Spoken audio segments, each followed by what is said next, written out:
Inabot na nga ng kaburyong ang mga person kaya nagkaayaan na pumunta dito sa Sablayan. Nung nakaraan ko pa nga inaaya si mama na lumabas kami o di naman kaya may joyride kami kung saan. Sabi ko nga deserve mo na bang mag-unwind dahil linggo naman. At isa pa, gusto ko sanang ipatikim sa kanya yung nababalitang takoyaki dito. Hindi pa kasi siya nakakatikim nun. Kung naririnig nyo sa background yung kuting ko, wag mo nang pansinin. Gusto rin yata mag-voice over eh. Minsan nga lang dumayo dito, sarado pa pala yung takoyaki na sadya namin dito. Ano pang gagawin namin dito? Mama, uwi? Hala, pinauwi? Hindi kami uwi hanggat hindi kami nakakakain. Kami gutom na dun ka sa sightseeing dun sa Sablayan Port eh. Kaya naman dumiretso kami dito sa Teyas Inasal, dito sa Barangay Palhe. Isa nga to sa masarap magtimpla ng chicken inasal at pork barbecue.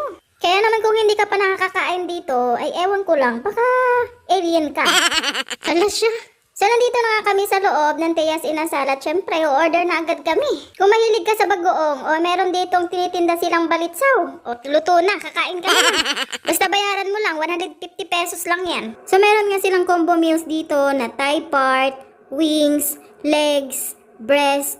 Basta lahat ng part ng manok meron sila. Ikaw nang mamili, malaki ka na.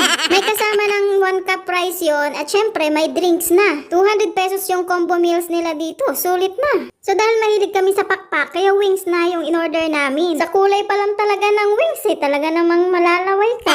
Nag-a-accept nga din pala sila ng early booking. Halimbawa, groupings kayo na pupunta dito at gusto nyo, nakaredy nyo yung pagkain nyo. O di message nyo lang yung page niya, yung Teyas Inasal. Basta wag nyo lang kalimutan yung take out ko ha. Nakiamot pa ay. Naghugas na nga kami ni mama ng kamay at syempre nag-alcohol na rin para tanggal-tanggal baga ang mga germs. Nilagyan ko na nga ng balitsaw yung ibabaw ng kanin ko kasi napakasarap talaga yung balitsaw nila dito. Manamis na maalat basta naghahalo yung tamis at saka yung alat. Ang sarap bagang i-partner dito sa chicken inasal nila. Ewan ko ba kung ako lang ganito.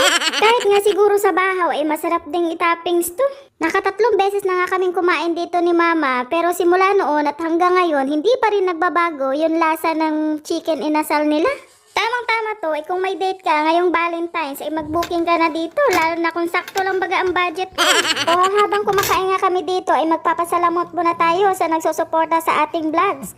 Lalo na kay Gina Vlog, Sarah Jane Relox, Ruby De La Rosa, Eric Tabardilla, Juana Hagupit, Reyalyn Mendez Mignon, Vicky Mirasol, Justin Villaziran, J.M. Gobas, Zilin Mindoro, Annabel Ponzalan, Bing Viola Intagon. Ayun, maraming salamat sa inyo. Grabe, hindi ko akalain na aabot ako dito sa ganitong ang dami na ng followers natin. Dati, iniisip ko pa lang kung paano ko aabot ng 1K followers. Ngayon, ang dami na. Ngayon mo talaga mapapatunayan na uunang susuporta sa'yo yung ibang tao kaysa sa mga kakilala mo. Ang dami kong andaldal pero ang totoo niya, nag-request na ako ng extra rice kasi naubos na yung kanin ko. Ayan o. Ang sabi namin ni mama, merienda lang pero nangyari, naging hapunan na to.